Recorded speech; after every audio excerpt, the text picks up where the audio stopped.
ಎಸ್ಕೆಎಸ್ಎಫ್ ಕರ್ನಾಟಕ ರಾಜ್ಯ ಸಮಿತಿ ನಡೆಸುವಂತಹ ಪತ್ರಿಕಾಗೋಷ್ಠಿಯಾಗಿದೆ, ಕರೆದಿರುವಂತಹ ಪತ್ರಿಕಾಗೋಷ್ಠಿಯಾಗಿದೆ. ಈಗ ಪತ್ರಿಕಾಗೋಷ್ಠಿಯಲ್ಲಿರುವವರು ನನ್ನ ಬಲಬದಿಗೆ ಮೊದಲನೆಯದಾಗಿರುವಂಥವರು ರಫೀಕ್ ಅಹಮದ್ ಹುದವಿ, ಎಸ್ಕೆಎಸ್ಎಫ್ನ ರಾಜ್ಯ ಅಧ್ಯಕ್ಷರು. ಅದೇ ರೀತಿಯಲ್ಲಿ ಇವರು ರಿಯಾಜ್ ರಹಮಾನಿ, ಎಸ್ಕೆಎಸ್ಎಫ್ ರಾಜ್ಯ ಕಾರ್ಯಕಾರಿ ಸದಸ್ಯರು. ತಾಜುದ್ದೀನ್ ರಹಮಾನಿ, ಎಸ್ಕೆಎಸ್ಎಫ್ ಕರ್ನಾಟಕ ರಾಜ್ಯ ವರ್ಕಿಂಗ್ ಸೆಕ್ರೆಟರಿ. ಇದು ಸೈಯದ್ ಅಮೀರ್ ತಂಗಳ್ ಕಿನ್ಯಾ, ಇವರು ಎಸ್ಕೆಎಸ್ಎಫ್ನ ರಾಜ್ಯ ಕೋಶಾಧಿಕಾರಿ. ಕಾಸಿಂ ದಾರಿಮಿ ಕಿನ್ಯಾ, ಇವರು ಎಸ್ಕೆಎಸ್ಎಫ್ ರಾಜ್ಯ ಕಾರ್ಯಕಾರಿ ಸದಸ್ಯರು. ಇದು OP ಅಶ್ರಫ್, ಎಸ್ಕೆಎಸ್ಎಫ್ ರಾಷ್ಟ್ರೀಯ ಸಮಿತಿ ಇದರ ಕೇಂದ್ರ ಸಮಿತಿ ಇದರ ಪ್ರಧಾನ ಕಾರ್ಯದರ್ಶಿ. ಅವರು ಇವತ್ತು ಮನೆಗೆ ಭೇಟಿ ಕೊಡಲಿಕ್ಕಿದ್ದಾರೆ ವೃತ್ತದ, ಅದಕ್ಕೆ ಬೇಕಾಗಿ ಇಲ್ಲಿಗೆ ಆಗಮಿಸಿದ್ದಾರೆ. ಅದೇ ರೀತಿ ಇಸ್ಮಾಯಿಲ್ ಯಮಾನಿ ಅವರಿದ್ದಾರೆ, ಎಸ್ಕೆಎಸ್ಎಫ್ ಕಾರ್ಯಕಾರಿ ಸದಸ್ಯರು. ಮೊಹಮ್ಮದ್ ಬಿನ್ ಮಾಸ್ಟರ್ ಅವರು ಕೂಡ ನಮ್ಮ ಜೊತೆಗಿದ್ದಾರೆ. ವಿಶೇಷವಾಗಿ ನಿಮಗೆಲ್ಲರಿಗೂ ತಿಳಿದಿರುವಂತೆ ದಕ್ಷಿಣ ಕನ್ನಡ ಜಿಲ್ಲೆ ಒಂದು ಭಯಭೀತ ವಾತಾವರಣ ಮುಂದುವರಿಯುತ್ತಾ ಇದೆ.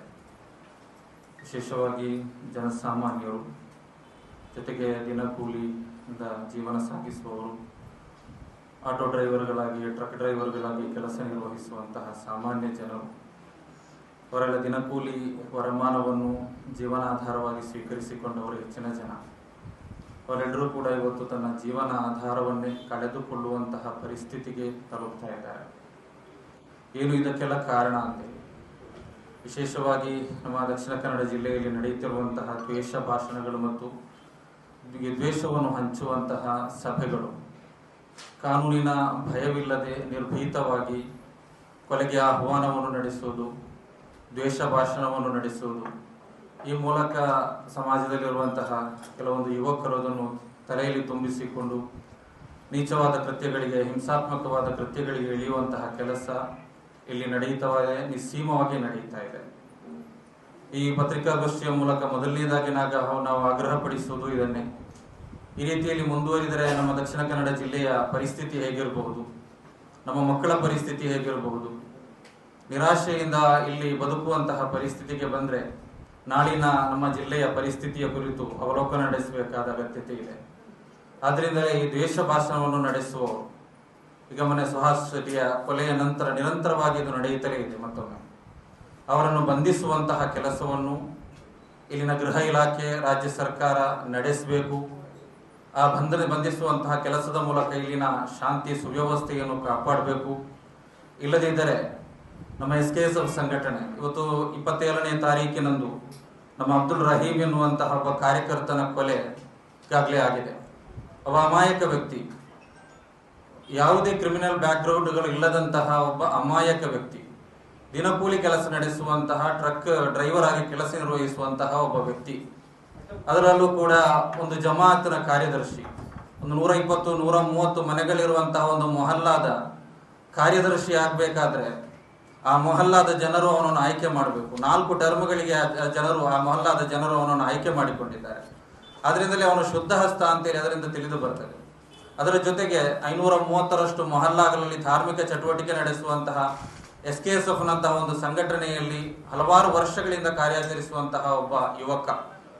ಎಸ್ಕೆಎಸ್ಎಫ್ ನಿಮಗೆ ಗೊತ್ತಿದೆ, ಈ ಕೋಮುವಾದವನ್ನು ಬಹಿರಂಗವಾಗಿ ವಿರೋಧಿಸ್ತಾ ಬಂದಂತಹ ಒಂದು ಸಂಘಟನೆ.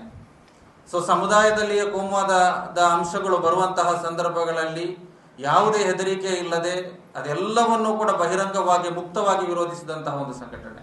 ಆ ಸಂಘಟನೆಯಲ್ಲಿ ಹಲವಾರು ವರ್ಷದಿಂದ ಕಾರ್ಯಾಚರಿಸಿದಂತಹ ಒಬ್ಬ ವ್ಯಕ್ತಿ, ಅಮಾಯಕ, ಯಾವುದೇ ಕ್ರಿಮಿನಲ್ ಚಟುವಟಿಕೆಗಳಿಲ್ಲದಂತಹ ಒಬ್ಬ ವ್ಯಕ್ತಿಯನ್ನು ಕ್ರೂರವಾಗಿ ಹತ್ಯೆ ಮಾಡಲ್ಪಟ್ಟಿದೆ. ಇದಕ್ಕೆಲ್ಲದಕ್ಕೂ ಕೂಡ ಕಾರಣ ಈ ದ್ವೇಷ ಭಾಷಣಗಳಾಗಿವೆ, ಕೊಲೆಗೆ ಆಹ್ವಾನ ನಡೆಸುವಂತಹ ಭಾಷಣಗಳಾಗಿವೆ.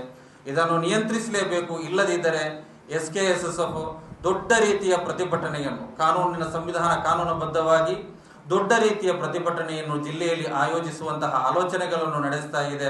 ಅದನ್ನು ಬಂಧಿಸಬೇಕು ಅಂತೇಳಿ ಮೊದಲನೇದಾಗಿ ನಾವು ಆಗ್ರಹ ಪಡಿಸ್ತಾ ಇದ್ದೇವೆ. ಅದಕ್ಕೆ ಕೊಲೆಯಿಂದ ಪಾರಾಗಿದ್ದಾರೆ, ಅವರಿಗೂ ಕೂಡ ಸೂಕ್ತವಾದ ಪರಿಹಾರವನ್ನು ರಾಜ್ಯ ಸರ್ಕಾರ ನೀಡಬೇಕು. ಜೊತೆಗೆ ಅದನ್ನು ಕೂಡ ನಾವು ಎಸ್ಕೆಎಸ್ಎಫ್ ಇಲ್ಲಿ ಬಲವಾಗಿ ಖಂಡಿಸ್ತಾ ಇದೆ. ಕರ್ನಾಟಕ ರಾಜ್ಯದ ಗೃಹ ಸಚಿವರು, ನಮ್ಮ ಜಿಲ್ಲೆಯ ಉಸ್ತುವಾರಿ ಸಚಿವರು ಅಬ್ದುಲ್ ರಹೀಮರ ಮನೆಗೆ ಭೇಟಿ ಕೊಡಬೇಕು. ಅಲ್ಲಿ ಸಾಂತ್ವನವನ್ನು ಹೇಳುವಂತಹ ಕೆಲಸವನ್ನಾದರೂ ಕೂಡ ರಾಜ್ಯ ಸರ್ಕಾರದ ಗೃಹ ಸಚಿವರುಗಳು ನಡೆಸಬೇಕು. ಕಾರಣ ಒಬ್ಬ ಅಮಾಯಕನ ಕೊಲೆ ಗೃಹ ಇಲಾಖೆಯ ನಿರ್ಲಕ್ಷ್ಯದಿಂದಲೋ ಆಗಿದೆ, ನಡೆದು ಹೋಗಿದೆ. ಇನ್ನು ಮುಂದಕ್ಕೆ ಹಾಗೆ ನಡೆಯದ ಹಾಗೆ ನೋಡಿಕೊಳ್ಳಬೇಕಾದದ್ದು ಮತ್ತು ಸಾಂತ್ವನ ಹೇಳಬೇಕಾದದ್ದು. ಇಲ್ಲಿ ಅಮಾಯಕರು ಬಲಿಯಾದಂತಹ ಸಂದರ್ಭದಲ್ಲಿ ಜೊತೆಗೆ ನಿಲ್ಲುವಂತಹ ವ್ಯವಸ್ಥೆ ಇದೆ ಎನ್ನುವುದನ್ನು ತೋರಿಸಿಕೊಡುವ ಮೂಲಕ ಇಲ್ಲಿನ ಜನರಲ್ಲಿ ಧೈರ್ಯ ತುಂಬುವಂತಹ ಕೆಲಸವನ್ನು ಕೂಡ ನಡೆಸಬೇಕು. ಇನ್ನೊಂದು, ಸೋಷಿಯಲ್ ಮೀಡಿಯಾಗಳಲ್ಲಿ ಅಬ್ದುಲ್ ರಹೀಮನ್ನು ಉಗ್ರಗಾಮಿ ಸಂಘಟನೆಗಳಿಗೆ ಆಚೆ ಹೀಗೆ ಅಂತೇಳಿ ಒಂದು ಪ್ರಚಾರ ನಡೆಯುತ್ತಾ ಇದೆ. ಪತ್ರಕರ್ತರು ನೀವು ಅಂತಹ ವದಂತಿಗಳನ್ನು ಸೋಷಿಯಲ್ ಮೀಡಿಯಾಗಳಲ್ಲಿ ಬರುವುದರಲ್ಲಿ ಹೆಚ್ಚಿನವು ಕೂಡ ವದಂತಿಗಳಿರ್ತದೆ. ಆ ವದಂತಿಗಳನ್ನು ತಿದ್ದಿಕೊಡುವಂತಹ ಕೆಲಸ ಗೌರವಾನ್ವಿತ ಪತ್ರಕರ್ತರಿಗಿದೆ. ಖಂಡಿತವಾಗಿಯೂ ಕೂಡ ಅಂತಹ ವ್ಯಕ್ತಿ ಅಬ್ದುಲ್ ರಹೀಮ್ ಅಲ್ಲ. ನಮ್ಮ ಜೊತೆಗೆ ನಮ್ಮ ಸಂಘಟನೆಯಲ್ಲಿ ಹಲವಾರು ವರ್ಷ ಕೆಲಸ ನಿರ್ವಹಿಸಿದವನು, ಕೋಮುವಾದವನ್ನು ವಿರೋಧಿಸಿದವನು, ಜಾತ್ಯತೀತ ತತ್ವವನ್ನು ಅಳವಡಿಸಿಕೊಂಡವನು, ಒಂದು ಮೊಹಲ್ಲಾದಲ್ಲಿ ಜಾತ್ಯತೀತಕ್ಕೆ ಬೇಕಾಗಿ ನೆಲೆಗೊಂಡವನು ಅವನು. ಅದೆಲ್ಲವನ್ನು ಕೂಡ ಆತ್ಮೀಯ ಪತ್ರಕರ್ತರಾದ ನೀವು ವಿವರಿಸ್ತೀರಿ ಅಂತೇಳಿ ಧೈರ್ಯ ಇದೆ, ನಂಬಿಕೆ ಇದೆ. ಅದರ ಜೊತೆಗೆ ಈಗ 27ನೇ ತಾರೀಕಿನಂದು ಕೊಲೆಗೀಡಾದಂತಹ, ಹತ್ಯೆಗೈಯಲ್ಪಟ್ಟಂತಹ ಅಬ್ದುಲ್ ರಹೀಮ್ ಆ ಕುಟುಂಬಕ್ಕೆ ಒಂದು ಆಧಾರ ಸ್ತಂಭವಾಗಿದ್ದವನು, ದುಡಿದು ಕುಟುಂಬವನ್ನು ಬೆಳೆಸ್ತಾ ಇದ್ದವನು, ನೋಡಿಕೊಳ್ತಾ ಇದ್ದವನು. ಅವನ ಕೊಲೆಯ ಮೂಲಕ ಇಡೀ ಕುಟುಂಬ ತನ್ನ ಆಧಾರ ಸ್ತಂಭವನ್ನೇ ಕಳೆದುಕೊಂಡಿದೆ. ಆ ಆಧಾರ ಸ್ತಂಭವನ್ನು ಕಳೆದುಕೊಂಡಿರುವಂತಹ ಪರಿಸ್ಥಿತಿಯಲ್ಲಿ ಅದಕ್ಕೆ ಕಾರಣಕರ್ತ ಒಂದು ನಮ್ಮ ರಾಜ್ಯ ಸರ್ಕಾರ ಕೂಡ, ಇಲ್ಲಿನ ಗೃಹ ಇಲಾಖೆಯ ನಿರ್ಲಕ್ಷ್ಯ ಕೂಡ. ಅವರ ಕುಟುಂಬಕ್ಕೆ, ಅವರ ಸಣ್ಣ 2 ಮಕ್ಕಳಿದ್ದಾರೆ, ಅವರ ಕುಟುಂಬ ಮುಂದಕ್ಕೆ ನಡೆಯಬೇಕು. ಆ ಕುಟುಂಬಕ್ಕೆ ಬೇಕಾದಂತಹ ಪರಿಹಾರವನ್ನು ರಾಜ್ಯ ಸರ್ಕಾರ 50 ಲಕ್ಷ ರುಗಳ ಪರಿಹಾರವನ್ನು ರಾಜ್ಯ ಸರ್ಕಾರ ನೀಡಬೇಕು ಅಂತೇಳಿ ಈಗಾಗಲೇ ಅಧಿಕೃತರ ಗಮನವನ್ನು ನಾವು ಸೆಳೆದಿದ್ದೇವೆ. ಅದರ ಪ್ರಯತ್ನವನ್ನು ನಾವು ಮುಂದುವರಿಸ್ತೇವೆ. ಅದರ ಜೊತೆಗೆ ಈ ಪತ್ರಿಕಾಗೋಷ್ಠಿಯಲ್ಲಿಯೂ ಕೂಡ ಆ ಒಂದು ವಿಚಾರವನ್ನು ಆಗ್ರಹಪಡಿಸ್ತಾ ಇದ್ದೇವೆ. ಜೊತೆಗೆ ಅಬ್ದುಲ್ ರಹೀಮರ ಹೆಸರಿನಲ್ಲಿ 100 ಕೇಂದ್ರಗಳಲ್ಲಿ ರಕ್ತದಾನ ಶಿಬಿರವನ್ನು ಕೂಡ ನಾವು ನಡೆಸ್ತಾ ಇದ್ದೇವೆ. ಅದರ ಜೊತೆಗೆ 530ರಷ್ಟು ಮೊಹಲ್ಲಾಗಳು SKSSFನ ಧಾರ್ಮಿಕ ಚಟುವಟಿಕೆಗಳು ನಡೆಯುವಂತಹ ಕೇಂದ್ರಗಳಾಗಿವೆ. ಅಲ್ಲೆಲ್ಲವೂ ಕೂಡ ಅಬ್ದುಲ್ ರಹೀಮರಿಗಾಗಿ ಒಂದು ಪ್ರಾರ್ಥನಾ ಸಂಗಮವನ್ನು ಕೂಡ ನಡೆಸ್ತಾ ಇದ್ದೇವೆ. ಅದು ನಾವು ಆ ಊರಿನ ಜನರೊಂದಿಗೆ, ಆ ಮೊಹಲ್ಲಾದ ಪದಾಧಿಕಾರಿಗಳೊಂದಿಗೆ ನಾವು ಮಾತನಾಡಿಕೊಂಡು ಅದನ್ನು ವಿಚಾರಿಸಿಕೊಂಡೇ ನಾನು ಬಂದದ್ದು. ಈ ಸಂದರ್ಭದಲ್ಲಿ ಅದು ನಾನು ತಿಳಿದಂತೆ ಒಂದು 6 ತಿಂಗಳುಗಳಿಗಿಂತ ಮುಂಚೆ ಆ ಊರಿನಲ್ಲಿ ನಡೆದಂತಹ 2 ಜನರ ಮಧ್ಯೆ ನಡೆದಂತಹ ಒಂದು ವಾಗ್ವಾದ, ನಂತರ ಅದು ತಲ್ಲಾಟಕ್ಕೆ ಆಯಿತು. ನಂತರ ಅವರ ಎಡೆಯಲ್ಲಿ ಸ್ವಲ್ಪ ಗಲಭೆಗಳೆಲ್ಲ ಆಗಿವೆ. ಅದರಲ್ಲಿ ಈ ವ್ಯಕ್ತಿಗೆ ಸಂಬಂಧವೇ ಇಲ್ಲ. ಈ ಅಬ್ದುಲ್ ರಹೀಮ್ ಆ ದಿನ ಆ ಊರಿನಲ್ಲೇ ಇರಲಿಲ್ಲ.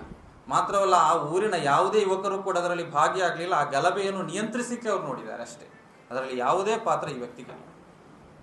ಸರ್ಕಾರದ ವೈಫಲ್ಯ, ಗೃಹ ಇಲಾಖೆಯ ವೈಫಲ್ಯ ಇದೆ, ಸರ್ಕಾರದ ವೈಫಲ್ಯ ಇದೆ. ಅದರಲ್ಲಿ ಯಾವುದೇ ನಾವೇನೋ ಈ ಒಂದು ಸರ್ಕಾರವನ್ನು ಸಮರ್ಥಿಸಲಿಕ್ಕೆ ಇಲ್ಲಿ ತಯಾರಿಲ್ಲ. ಸರ್ಕಾರದ ಗೃಹ ಇಲಾಖೆಯ ನಿರ್ಲಕ್ಷ್ಯ ಇದರಲ್ಲಿ ಖಂಡಿತವಾಗಿಯೂ ಕೂಡ ಇದೆ. ಸರ್ಕಾರ ಎಚ್ಚೆತ್ತುಕೊಳ್ಬೇಕು. ಮುಂದಕ್ಕಾದರೂ ಇದಕ್ಕೆ ಒಂದು ಪೂರ್ಣ ವಿರಾಮವನ್ನು ಕೊಡಲಿಕ್ಕೆ ಸಾಧ್ಯವಾಗಬೇಕು ಸರ್ಕಾರಕ್ಕೆ. ಖಂಡಿತವಾಗಿ ಅನಿಸ್ತಾ ಇದೆ. ಅದಕ್ಕೆ ಬೇಕಾದಂತಹ ಪ್ರಯತ್ನ ನಾವು SKSSFನಲ್ಲಿ ಇಂದು ಅಂತೇಳಿ ಅಲ್ಲ, ನಿರಂತರವಾಗಿ ನಡೆಸ್ತಾ ಇದ್ದೇವೆ. ಎಷ್ಟೋ ವರ್ಷಗಳಿಂದ ನಡೆಸ್ತಾ ಇದ್ದೇವೆ. ಅದಕ್ಕೆ ನಮ್ಮ ಸಮುದಾಯದ ಒಳಗಡೆ ನಮಗೆ ವಿರೋಧ ಬಂದಿದೆ, ಎಲ್ಲವೂ ಬಂದಿದೆ. ಯಾವುದನ್ನೂ ಲೆಕ್ಕಿಸದೆ ನಾವು ನಡೆಸಿದ್ದೇವೆ. ಮುಂದೆಯೂ ಕೂಡ ನಡೆಸಬೇಕು. ಧಾರ್ಮಿಕವಾಗಿ ಅದಕ್ಕೆ ಯಾವುದೆಲ್ಲ ಕೆಲಸ ನಡೆಸಬೇಕು ಅದೆಲ್ಲವನ್ನು ಕೂಡ ಸಾಮಾಜಿಕವಾಗಿಯೂ ನಾವು ನಡೆಸಲೇ ಇದ್ದೇವೆ, ನಡೆಸಬೇಕಾದಂಥ. ಆದರೆ ಒಂದು ಕೈ ಮಾತ್ರ ಹೊಡೆದರೆ ಅದು ಚಪ್ಪಾಳೆ ಆಗಲ್ಲ. ಎಲ್ಲ ಸಮುದಾಯವೂ ಕೂಡ ಅದಕ್ಕೆ ಮುಂದೆ ಬರಬೇಕು. ಎಲ್ಲ ಧಾರ್ಮಿಕ ಮುಖಂಡರುಗಳು ಕೂಡ ಅದಕ್ಕೆ ಮುಂದೆ ಬರಬೇಕು. ರಾಜಕೀಯದ ದೃಷ್ಟಿಕೋನ ಇಟ್ಟುಕೊಂಡುಕೊಂಡು ಧರ್ಮವನ್ನು ನೋಡುವಂತಹ ಕೆಲಸ ದೂರಕ್ಕಾಗಬೇಕು. ಧರ್ಮ ಒಂದು ಕಡೆ ಇರಬೇಕು, ರಾಜಕೀಯ ಇನ್ನೊಂದು ಕಡೆ ಇರಬೇಕು. ಅದೆಲ್ಲವೂ ಆದರೆ ಸಾಧ್ಯವಾದೀತು. ಆದರೆ ಎಲ್ಲವನ್ನು ಕೂಡ ಅಷ್ಟು ಸುಲಭ ಅಲ್ಲ. ಸಾಧ್ಯ ಆಗಬೇಕು ಎನ್ನುವುದೇ ನಮ್ಮ ಆಸೆ ಅಷ್ಟೇ.